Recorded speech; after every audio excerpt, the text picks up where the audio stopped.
Welcome to Spotlight Murder by Scoob. I'm your host, Kieran Caldwell, and today we're diving deep into one of music history's most haunting mysteries, the death of Sam Cooke. Picture this, December 10th, 1964. Los Angeles is buzzing with the energy of a city on the verge of something big.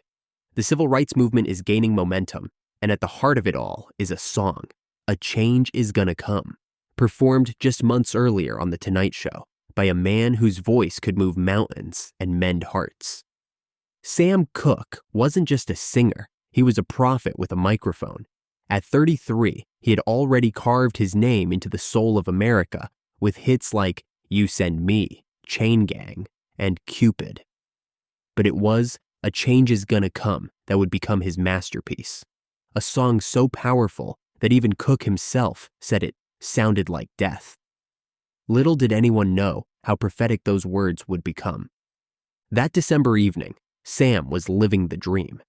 He was at the peak of his fame, carrying himself with the confidence of a man who had transcended every barrier placed before him.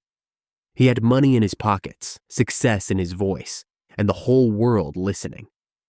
But by sunrise, that voice would be silenced forever, and the circumstances surrounding his death would launch 1,000 questions that remain unanswered to this day. December 10th started like so many nights for Sam Cooke when he was in Los Angeles. The city's nightlife beckoned, and Sam answered with his characteristic style and charm. He made his way to Martoni's Italian restaurant, the kind of place where the music world collided with Hollywood glamour, where deals were made over dinner and friendships were forged over fine wine. Sam was dressed impeccably that night, as always. He joined his producer, Al Schmidt, and Schmidt's wife for what should have been an ordinary evening of good food and better company. The conversation flowed as freely as the drinks, and Sam was in bright spirits, laughing and socializing with the ease of a man completely comfortable in his success. But there was something else Sam was comfortable showing off that night. Money, lots of it. Fresh from recent tour dates, he was carrying a thick wad of cash, and he wasn't shy about letting people see it. In that dimly lit restaurant, surrounded by the murmur of conversations and the clink of glasses, Sam Cooke was displaying the tangible fruits of his labor. He was living proof that talent, determination, and that once-in-a-generation voice could break through any ceiling. As the evening progressed, Sam's dinner companions began to drift away to other venues, but Sam lingered at the bar. He was in his element, talking with music industry associates, making new acquaintances, and basking in the attention that came naturally to someone of his stature. This was Sam Cooke's world, a place where his charm was as magnetic as his voice, where every conversation could lead to the next great song or the next great opportunity. The man sitting at that bar had every reason to believe the night would end as peacefully as it began. He had no way of knowing that within hours, his name would be splashed across headlines, not for his music, but for the shocking circumstances of his death. The thick roll of cash he'd been showing off would vanish without a trace, and the questions surrounding that money would become just one piece of a puzzle that has never been fully solved. Somewhere during that evening at Martoni's, Sam Cooke's path crossed with a 22-year-old woman named Elisa Boyer. The exact circumstances of how they met remain part of the mystery, but what we know is this. By the early hours of December 11th, they were together, driving through the streets of Los Angeles in Sam's red Ferrari. Boyer would later claim that she had asked Sam to take her home, but instead, he drove south toward a part of the city that was a world away from the glamorous restaurants and nightclubs where Sam usually spent his evenings. Their destination was the Hacienda Motel on South Figueroa Street, a cheap, hourly rate establishment with a simple sign out front that read, "Everyone Welcome." In the segregated Los Angeles of 1964, that phrase was code for a motel that accepted black guests. But the Hacienda was far from the kind of place you'd expect to find a star of Sam Cooke's caliber. At about $3 per hour, it was the type of establishment that catered to quick encounters and people who preferred to avoid questions.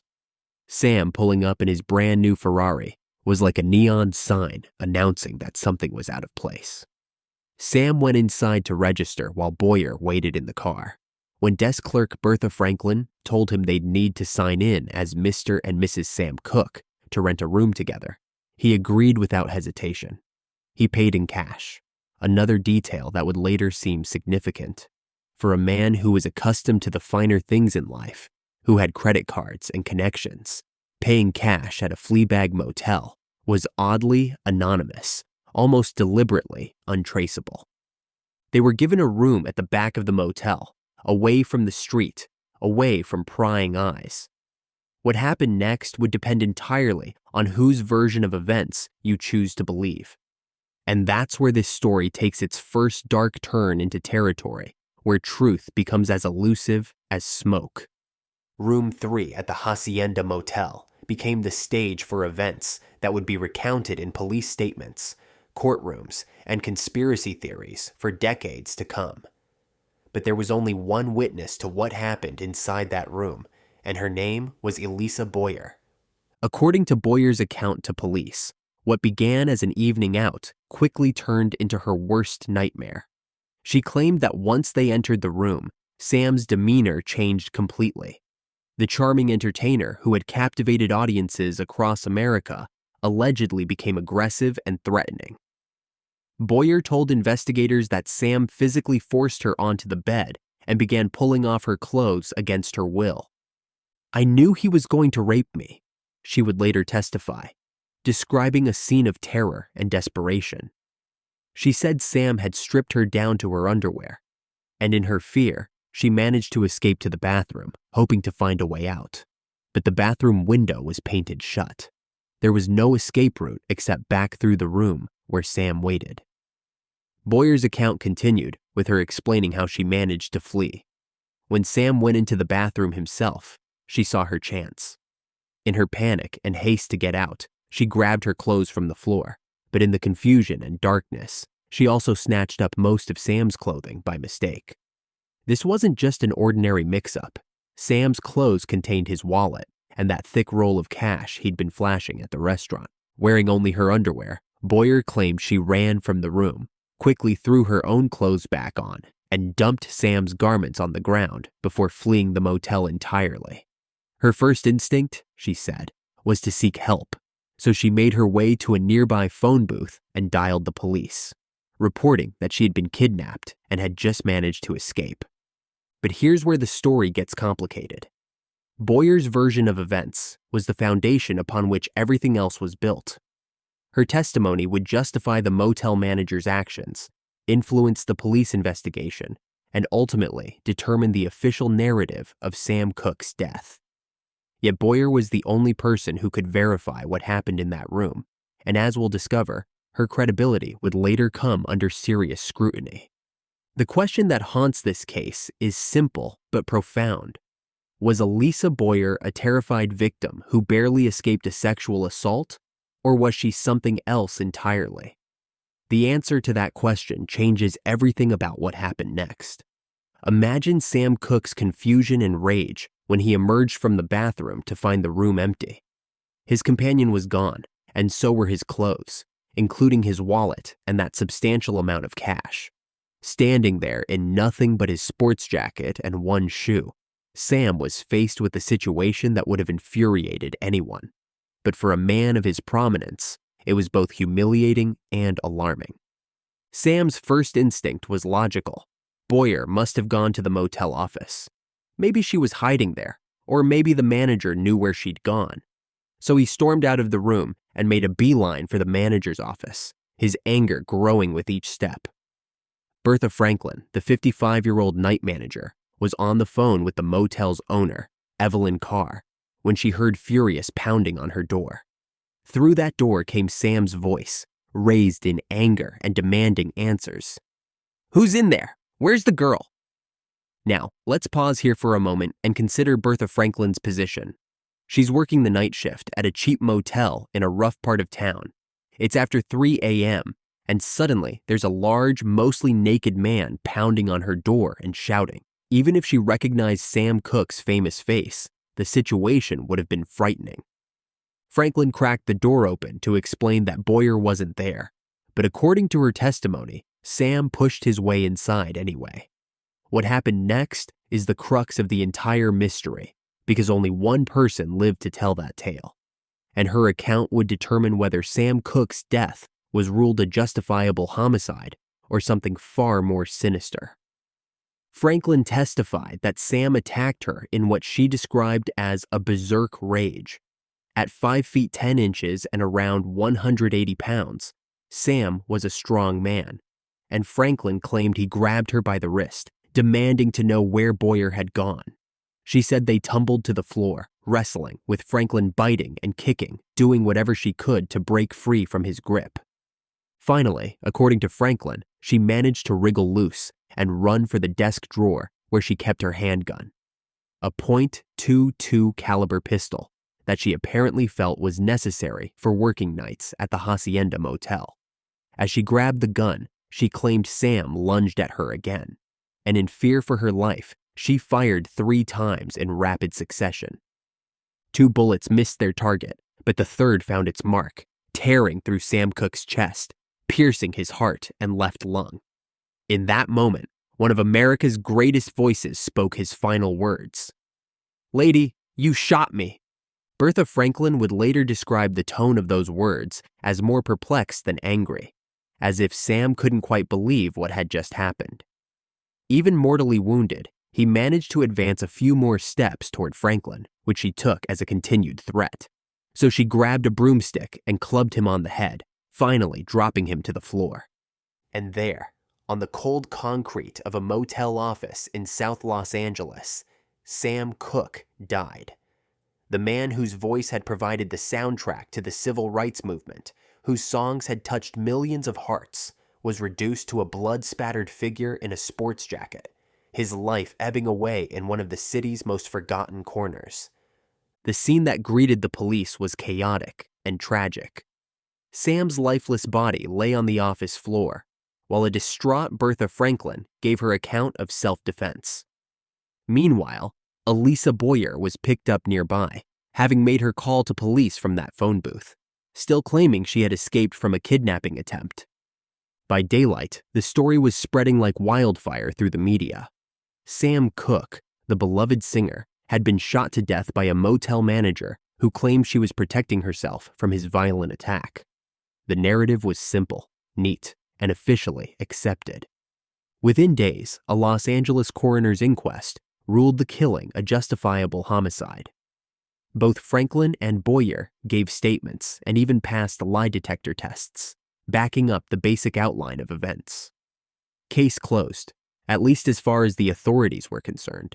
But for those who knew Sam Cooke, for those who loved his music and respected his character, the official story felt incomplete at best and utterly implausible at worst. The questions began almost immediately, and they've never stopped coming. The response to the Hacienda Motel that night was prompted by 2 separate emergency calls that painted a picture of chaos and violence. The first call came from Elisa Boyer herself, phoning from that street-side phone booth to report that she had just escaped from being kidnapped by Sam Cooke. She told the dispatcher she was afraid for her safety and needed help immediately. Almost simultaneously, a second call reached the authorities from Evelyn Carr, the motel's owner. Carr explained that she had been on the phone with her night manager, Bertha Franklin, when she overheard what sounded like a struggle followed by a gunshot. Carr was certain that something terrible had happened at her motel and urged police to respond immediately. When officers arrived at the scene, they found exactly what these calls had prepared them to find: a shooting that appeared to be the result of a sexual assault gone wrong. Boyer's call about being kidnapped provided the context for Sam's presence at the motel, while Franklin's account of self-defense explained why she had felt compelled to use deadly force. The responding officers took statements from both women, and these accounts formed the foundation of the official investigation. Boyer maintained that she had been taken to the motel against her will and had fled in terror after narrowly escaping an attempted rape. Franklin insisted that she had acted in self-defense when confronted by an enraged, partially clothed man who had physically attacked her while demanding to know where Boyer had gone. From a procedural standpoint, the case seemed straightforward. The police had two witnesses whose stories aligned to create a coherent narrative of events. Boyer had called for help after escaping from Cooke, and Franklin had been forced to defend herself when he came looking for Boyer.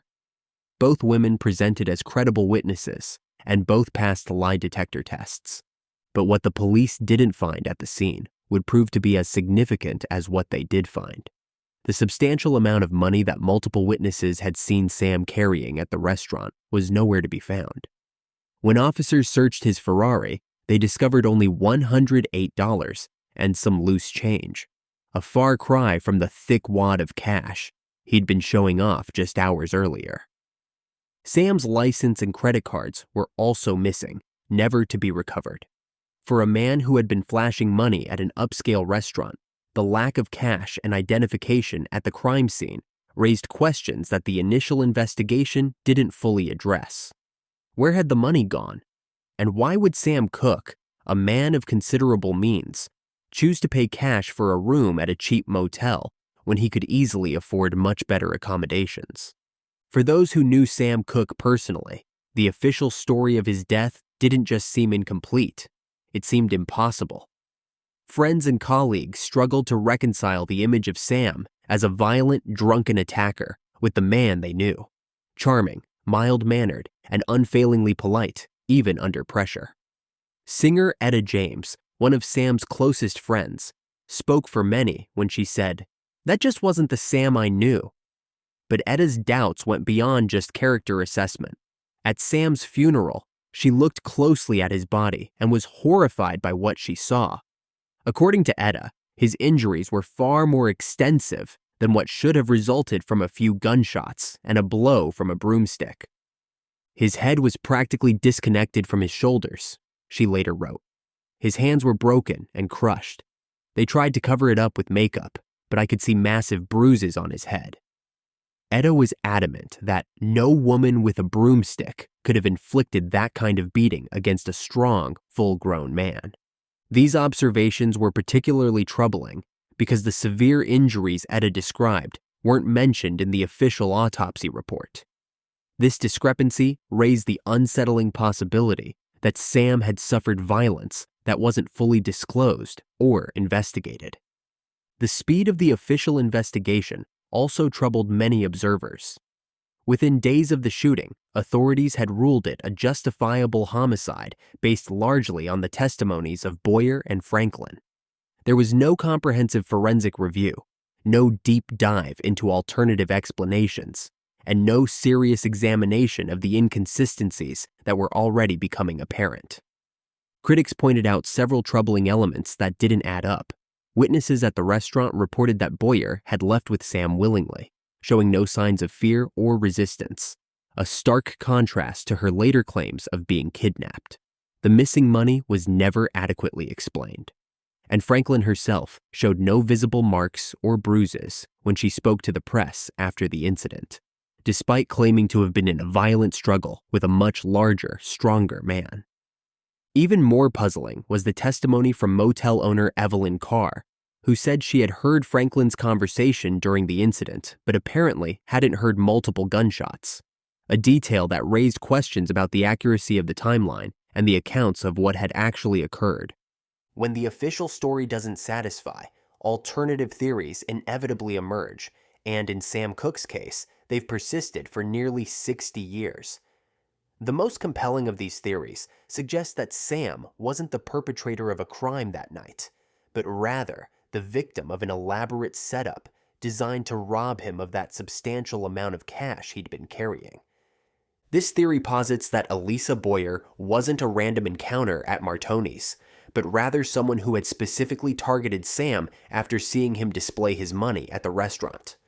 Proponents of this theory point out that the Hacienda Motel was located in an area known for prostitution and vice activities, and that Boyer herself would later be arrested on prostitution charges, a fact that raised serious questions about her credibility and her possible motives. According to this alternative narrative, Boyer may have willingly accompanied Sam to the motel, only to flee with his clothes and money once they were alone in the room. The claim of attempted rape, in this version, was a cover story designed to justify her theft and explain why she had Sam's belongings when police found her. The missing money is central to this theory. Witnesses at the restaurant confirmed that Sam had been carrying a substantial amount of cash, yet when police searched his Ferrari and the crime scene, they found only $108 and some coins. Boyer was discovered with only a small amount of money on her person. The question that haunts investigators is simple. Where did the rest of Sam's cash go? Some theorists go even further, suggesting that the entire incident was part of a larger conspiracy. They point to the context of the times. Sam Cooke was not just the entertainer, but a successful black businessman who owned his own record label and publishing company. In 1964, such independence was rare and potentially threatening to established interests in the music industry. Sam had also become increasingly involved in the civil rights movement, and "A Change Is Gonna Come" was seen as a powerful anthem for social change. Some conspiracy theorists suggest that Sam's growing political consciousness and his business independence made him a target for forces that wanted to silence his voice and disrupt his influence. While these broader conspiracy theories lack concrete evidence, they reflect the deep skepticism that many people felt about the official investigation. In the black community especially, there was a widespread belief that the LAPD's quick dismissal of the case reflected a broader institutional indifference to black lives and black voices. Nearly 60 years later, the death of Sam Cooke remains one of music's most haunting mysteries. Officially ruled justifiable homicide, the case was never truly settled, and many questions were quietly left behind. Missing money, undocumented injuries, conflicting witness accounts, and a disturbing shift in narrative that turned a celebrated artist into a villain overnight without serious scrutiny. Sam Cooke's story reveals more than unanswered questions about one night in 1964. It exposes the racial bias of an era where truth was often shaped to fit prejudice, and justice was rarely equal. A man who spent his life breaking barriers was, in death, reduced to a stereotype his music fought against. Yet what endures is his voice. Songs like "A Change Is Gonna Come" still echo with hope, resilience, and truth. And maybe that's why this case still unsettles us, because some voices are too powerful to silence, and some mysteries refuse to stay buried. What really happened that night at the Hacienda Motel? And why were so many questions never pursued? To explore the full story, the unanswered details, and the deeper context, download the Scoob app now and unlock the complete investigation. The truth doesn't always live in the official record.